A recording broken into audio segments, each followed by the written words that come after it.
Assalamualaikum warahmatullahi wabarakatuh. Selamat pagi, siang, malam semuanya. Hari ini kita akan masuk ke materi mengenai paragraf dalam bahasa Indonesia. Minggu lalu kita sudah belajar mengenai kalimat efektif. Jadi setelah kita belajar kalimat efektif, maka hari ini kita akan masuk ke bagian yang lebih besar lagi, yaitu mengenai paragraf.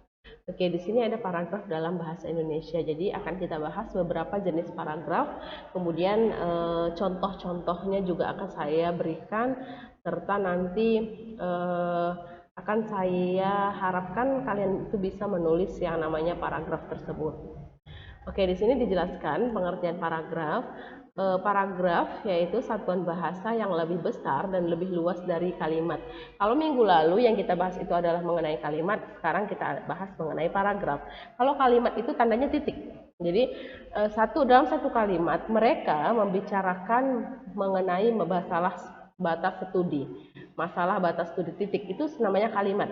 Tapi kalau misalnya paragraf itu lebih luas dari sebuah kalimat.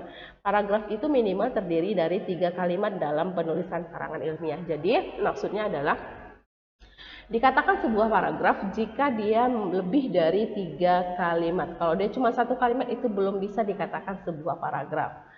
Oke, persyaratan paragraf yang baik dan benar itu ada 3. Pertama, dia kesatuan yang kompak, artinya punya satu tema yang jelas. Yang kedua itu koherensinya padu, artinya antar kalimat dalam paragraf tersebut harus sinkron atau saling terkait. Yang ketiga, kita harus memperhatikan jumlah katanya, artinya dia tidak boleh kurang dari 3 kalimat, namun tidak boleh juga terlalu panjang. Contoh gini, dalam satu paper nih, kita nggak boleh buat satu paragraf itu dari awal sampai habis tuh panjang gitu, nggak boleh. Dia harus ada 3 paragraf minimal dalam satu lembar, ya. Jadi dia tidak boleh terlalu panjang, tidak boleh juga terlalu sedikit. Oke. Satu lagi, paragraf itu sama dengan alinea. Jadi kalau kalian pernah mendengar yang namanya alinea, maka itu sama dengan yang namanya paragraf. Oke. Kemudian di sini dijelaskan cara mengaitkan antar kalimat dalam paragraf itu bisa dilakukan dengan cara berikut. Pertama, kita menggunakan kata kunci, pengulangan kata kunci, ya. Kedua, kita bisa menggunakan kata hubung. Yang ketiga, kita bisa menggunakan kata ganti orang seperti dia, mereka, nya, itu, tersebut, dan ini. Oke, kita masuk ke jenis-jenis paragraf. Jadi ini ada banyak jenis-jenis paragraf. Minggu ini, kemudian minggu depan juga masih tentang paragraf, ya, karena masih cukup banyak mengenai jenis paragraf. Oke, yang pertama jenis paragraf diperhatikan. Yang pertama itu ada paragraf pembuka. Paragraf pembuka terdapat pada awal karangan. Paragraf isi, dia sudah menguraikan pokok masalah dalam karangan. Dan yang terakhir paragraf penutup, itu paragraf yang fungsinya menyimpulkan atau mengakhiri sebuah karangan. Oke, saya kasih sebuah contoh. Contoh di dalam sebuah pidato, teks, ya. Pidato itu namanya teks pidato. Dia memiliki paragraf pembuka, paragraf isi, paragraf penutup. Paragraf pembuka itu yang mana? Kita lihat contoh. Dia berfungsi mengantar pokok masalah. Dia memiliki bahasa yang mudah dipahami dan menarik. Kemudian kalimatnya itu tidak terlalu panjang karena dia belum menguraikan tentang apa yang mau dibahas. Contoh kalau dalam pidato tadi, salam, selamat pagi, ucapan syukur kepada Allah dan lainnya.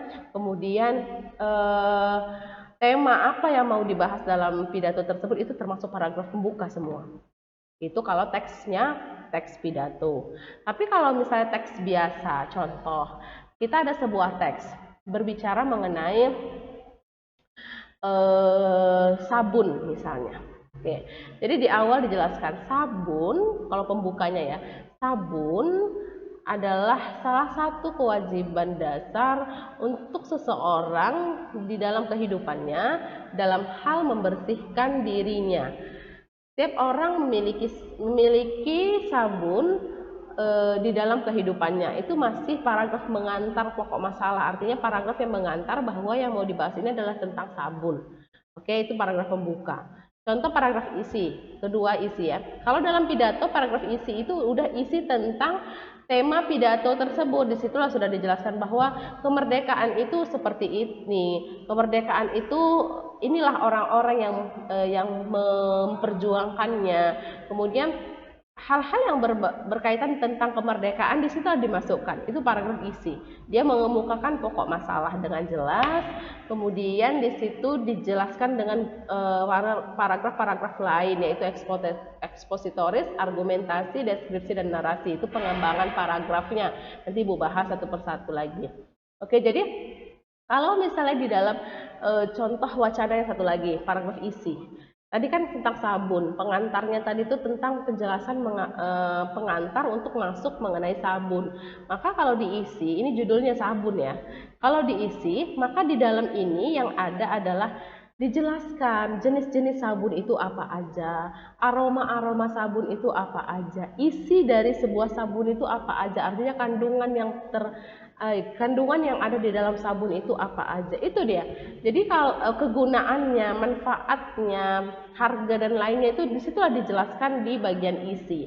Jadi isi itu sudah masalahnya, sudah intisarinya, sudah penjelasan mendalam tentang satu hal yang sedang kita kemukakan, itu isi. Kemudian yang terakhir paragraf penutup. Paragraf ini tidak boleh terlalu panjang dan tidak begitu saja memutuskannya.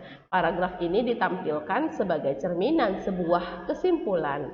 Oke, kalau di dalam sebuah pidato, teks pidato, paragraf penutupnya itu biasanya ucapan salam lagi ya, kemudian ucapan meminta maaf atas kesalahan dalam berkata dan lainnya, kemudian kesimpulan dari isi tentang kemerdekaan. Tadi kan kita bahas pidatonya misalnya tentang kemerdekaan, maka di penutup itu adalah kesimpulan tentang kemerdekaan tersebut atau saran dia kepada masyarakat atau kepada pemuda-pemuda tentang kemerdekaan tersebut, itu masuk ke penutup.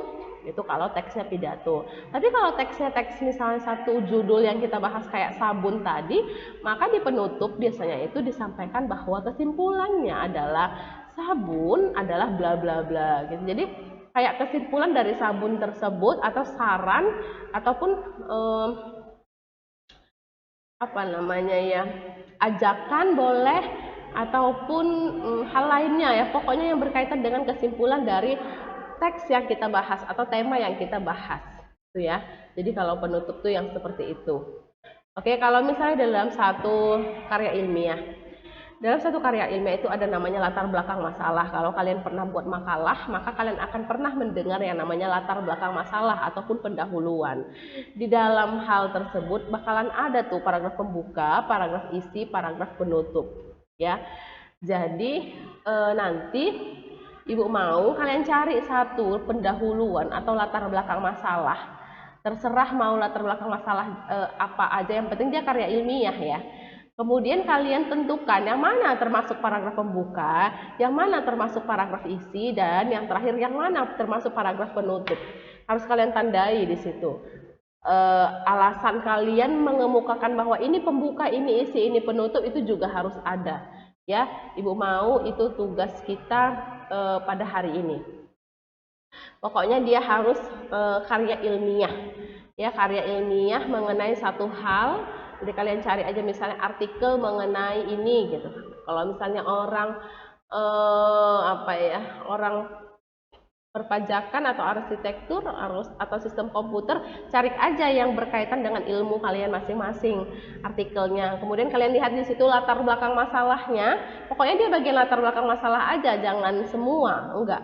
Latar belakang masalah atau pendahuluan kalian lihat, kemudian di situ kalian buat yang mana termasuk teks tersebut, kalian tandai yang mana termasuk pendahuluan, yang mana termasuk isi, dan yang mana termasuk penutup. Namun semuanya harus diberikan penjelasan mengapa kalian mengatakan itu pembuka, isi, dan penutup. Oke, itu aja ya untuk tugas pertemuan kita hari ini. Jadi masih analisis mengenai paragraf pembuka, isi, dan penutup. Oke, kalau ada yang mau ditanyakan silahkan hubungi saya melalui WA group, boleh kita komunikasi melalui WA group. Nanti untuk sistem pengumpulan dan lainnya nanti Ibu sampaikan di WA grup kita. Oke ya. Sekian perkuliahan kita hari ini. Assalamualaikum warahmatullahi wabarakatuh. Untuk jenis paragraf yang lainnya akan kita bahas minggu depan. Oke, selamat belajar.